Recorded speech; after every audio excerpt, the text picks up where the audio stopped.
Today, we're jumping into a real puzzle, something that's a bit of a head-scratcher in theology. How can a message from a perfect, divine source actually end up deceiving us? So let's dive right in with our central question. How can a message from a perfect source possibly lead us astray? I mean, it sounds impossible, right? You'd think a message from a divine source would be the clearest guidance you could ever get. And yet, our source material shows how these very messages have often led to profound misunderstanding. So what's really going on here? All right, to get to the bottom of this paradox, we have to look at this really crucial distinction. Because according to the source material we're looking at, the problem, well, it's not what you probably think it is. Okay, so this gets right to the heart of it. The source is super clear on this point. It's not questioning whether the visions themselves are true. It says flat out, they are true. They are certain. So that means the deception, all that confusion, it's got to be creeping in from somewhere else entirely. The best way to think about it is like a perfect radio broadcast, right? The signal being sent out is totally crystal clear. But if your radio, the receiver, is busted or you're tuned to the wrong station, what do you get? Static. Or even worse, you hear a completely different message. The problem isn't the signal. It's us. It's the receiver. Our way of understanding things is, well, defective. So what does it mean that our understanding is defective? Well, it really boils down to this one huge mental trap we all fall into, taking things way too literally. And this really lays out the core conflict perfectly. Over here on the left, that's us. That's our brain, right? We're processing everything literally, based on what we can see and touch. We hear the word land, and we immediately picture a plot of dirt. We hear victory, and we're thinking about winning a battle. But then, on the other side, you've got this completely different perspective, what the source calls the spiritual meaning. It's profound, it's eternal. It's almost like two people trying to have a conversation in completely different languages.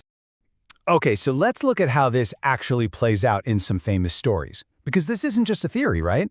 The source points to some really specific examples where this misunderstanding had some pretty dramatic life or death consequences.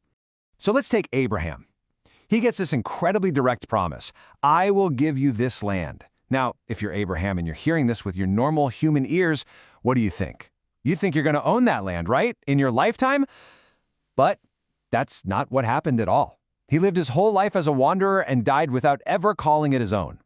So if you're just looking at it literally, you'd have to say the promise was a complete failure. But here's the twist, of course. The promise was fulfilled.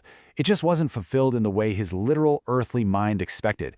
It was fulfilled on a much grander spiritual scale, through his kids, his descendants, who inherited the land generations later.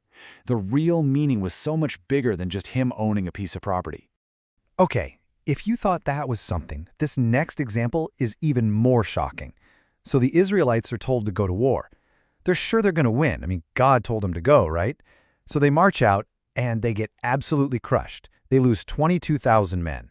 So they ask again, they get the go-ahead again, and they go out a second time, and they get defeated again. Another 18,000 men lost. You can imagine, they were completely, as the source says, amazed and baffled. So what happened? Well, the crucial thing to understand here is that the message wasn't just a simple, go win, it'll be easy. It was way more complex than that. Yeah, the victory was promised, and it did eventually come, but those defeats, they were actually part of the plan. They were a painful but necessary lesson for their own pride. They just heard the word victory and assumed it would be handed to them on a silver platter, totally missing the deeper point. So are you starting to see the pattern here? It's the same thing over and over. Step 1, a divine promise is given. Step 2, we hear it and immediately assume the most literal, straightforward meaning. Step 3, what actually happens seems to totally contradict the promise, and we're left confused.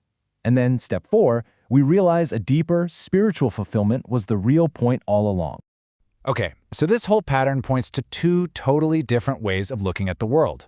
And the source material actually gives them specific names, pulling from the Apostle Paul. First up, there's what's called the animal person. And look, this isn't meant as an insult, okay? It's just a way of describing a type of perception. This is someone who understands reality only through their physical senses, what they can see, hear, and touch. And for a person like that, spiritual things, they just don't compute. It's like trying to explain color to someone who can't see. It sounds like foolishness. But on the flip side, you have the spiritual person. Now, this is someone who gets that there's more to reality than just what our senses pick up. They're guided by something else, by faith, and that allows them to see the deeper meaning, the stuff that the first person completely misses. They can judge all things, as the text says, because they're not stuck on just one level of reality. And the source uses this fantastic metaphor for this. It says trying to understand a spiritual truth with your physical senses. It's like trying to grab a handful of air. You squeeze your fist tight. You feel like you've got something, right? But when you open your hand, there's nothing there. Or, as the text puts it, maybe just a particle of dust. You completely miss the real substance. So if sticking to the literal meaning just leads to confusion, to death, as the source calls it, then what's the alternative? How are we supposed to find the real meaning in all this? Well, it all comes down to this one powerful idea. This quote is really the heart of the whole thing. The letter kills, but the spirit gives life. In other words, clinging to that rigid, word-for-word interpretation, the letter, that's what leads to all the misunderstanding. But if you can grasp the deeper intention, the spirit behind the words, that's where you find the real life-giving truth. And the source gives some mind-bending examples of this in action. Get this. Someone is promised freedom from their enemies, but then they get captured and killed. So was the promise a lie? No. The argument is that the real promise was about spiritual freedom, salvation from sin, something way bigger than just physical safety. Or how about this one? Someone is promised they'll be a martyr, but they end up dying peacefully in their bed. The promise is still fulfilled because they received the spiritual reward and honor of martyrdom, even without the gruesome death. It's the spirit of the promise that counts. So where does that leave us? What's the final piece of advice? Well, it's actually pretty stark. The source basically says, look, since we're so incredibly bad at this, since we get tricked by our own literal minds so easily, maybe the safest bet is to just turn away from all the visions and supernatural stuff. Instead, it says to just remain in the darkness of faith, which doesn't rely on our faulty senses at all. And that really leaves us with a pretty big question to chew on, doesn't it? I mean, you don't even have to take this in a strictly religious way. The psychological idea here is just so powerful. Think about it. How often in our own lives do we get fixated on a literal idea of how something is supposed to turn out, and then we're crushed when it doesn't happen that way? This whole thing kind of forces us to ask, what if the promises in our lives are being fulfilled right now, but just in a deeper way, a way we can't quite see yet?